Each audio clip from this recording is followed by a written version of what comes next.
And I said, your hand's always broken. You ain't known for your punching power since you moved up from lightweight to welterweight. Why are you so sure you're going to do this? Because, like, if you look at Floyd's resume, it's much deeper than Crawford's.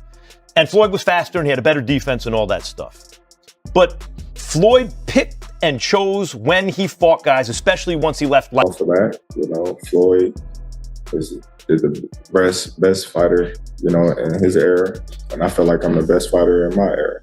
Stephen A. Smith reacted to Floyd Mayweather calling out Terence Crawford by saying today's boxing world often limits certain fighters while exaggerating others. He believes Crawford deserves far more recognition for his skills and accomplishments. Stephen stressed that age is a factor and Mayweather is no longer in his prime. For him, the narrative should focus on Crawford's dominance right now, not unnecessary comparisons or hype that distract from his true greatness. If you like this, please subscribe Punch Vista and click the bell icon for more latest and interesting videos. Think about what he had to say about you when he said, you're way better than Floyd Money Mayweather. I know you heard that he said that.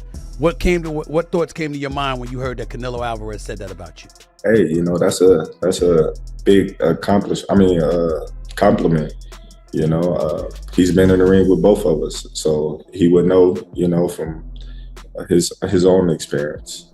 A lot of people, they can say this, they can say that, but there's only, a few people that can say they've been in the ring with Terence Crawford and Floyd Mayweather and give their own. Shane Mosley weighed in by comparing the abilities of Crawford and Mayweather, pointing out that Crawford is naturally the bigger fighter. He noted that Crawford's size and strength give him an edge Floyd never had at welterweight. However, Mosley also acknowledged Mayweather's supreme technical sharpness and precision. Floyd's defensive mastery and ring IQ allowed him to consistently outsmart bigger opponents, something Crawford doesn't need to worry about as much. Mosley's take highlights the contrast: Crawford's physical presence versus Mayweather's pure skill and adaptability. Who's better out of those two, Crawford or Mayweather? I think Crawford is better, bigger. He's actually, he moved in weight class, and I would say Crawford is a better fight all around fighter. Mayweather's really good too, though. You can knock him as well. He's very talented. It would have been a tough fight, but I think Crawford would have the edge over Mayweather because of the long arms and because he's bigger. You know what I'm saying? And he would have kept him at bay. It would have been hard for Mayweather to counter, maybe. But Mayweather's definitely a technician. Like Crawford said, Mayweather has his era, and Crawford, this is... In an interview with Ariel Helwani, Terence Crawford reminded fans that Canelo Alvarez is in a unique position to judge, since he shared the ring with both men. Crawford pointed out that those fights happened under very different circumstances. Floyd faced a young, inexperienced Canelo at a catchweight, while Crawford took on a fully seasoned Canelo at 168 pounds. Despite the size disadvantage, Crawford still prevailed. For Crawford, Canelo admitting that he felt more power from him only reinforces that greatness belongs to different eras. Cooking right there, because there was this prevailing thought that the smaller man always loses to the bigger man. This was repeated time and again throughout the fight week. And he proved that that's not the case. Again, I hope you all recognize this was a 168-pounder fighting a 147-pounder. He had one fight at 154 last August, was the undisputed king at 147, beating Errol Spence in July of 2023. Came back the following year,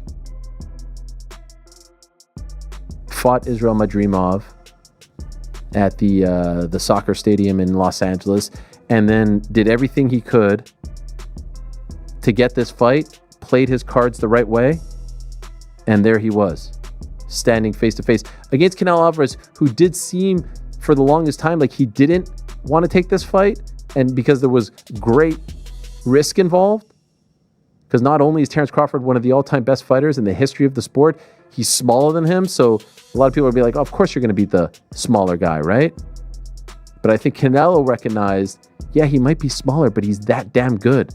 Trainer Greg Hackett took a different stance, emphasizing that Floyd Mayweather was the complete fighter when he faced Canelo. Hackett argued Floyd's style at that stage was polished, disciplined, and uncheckable, something Crawford's more aggressive, counter-based approach doesn't fully match. In his view, Crawford thrives on adaptability and explosive moments, but Floyd's performance was about flawless execution from start to finish. While Hackett respects Crawford's achievements, he believes Mayweather's version of perfection against Canelo still stands unmatched.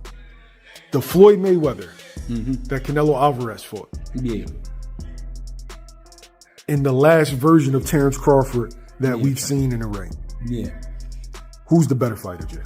Of course you got to give it to Floyd. Floyd at that time, Ben, what's up? Floyd at that time versus Canelo was in total confidence. His skill set, his IQ, you know what I'm saying? Everything he do, he was just a complete fighter that night. But I feel like was up against a lot because he was fighting a guy that we knew something about, but we ain't know too much about. People don't understand how much a fighter could be thrown off by what he don't know. And the reason it throws you off is because you're actually learning about the fighter while you're in there. That's what Bud went up against that night. That's why he didn't look so great. To me, I could be wrong, but he didn't look so great to me because he was learning a lot about Madrimov while he was in there with Madrimov. Max Kellerman analyzed the contrast in how both men approached their careers. He explained that once Floyd moved beyond lightweight, he became extremely selective with opponents, always making strategic choices. Crawford, by comparison, has often fought whoever was available without hesitation. This has made Crawford appear more daring and risk-taking, challenging himself across divisions and against dangerous names. Kellerman argued this doesn't diminish Floyd's greatness, but it does show the different paths each man took to reach the top. It's wild because, like, if you look at Floyd's resume, it's much deeper than Crawford's. And Floyd was faster and he had a better defense and all that stuff. But Floyd picked and chose when he fought guys, especially once he left lightweight. He wiped out the junior lights, bring him. Lightweight, he jumps up to Jose Luis Castillo first thing. A lot of people think he lost the first fight, I didn't, but then he won the rematch. But once he left lightweight, he was careful about when he fought guys. So even though his resume is deeper with names, people remember, yeah, but he didn't want it with certain dudes at certain times.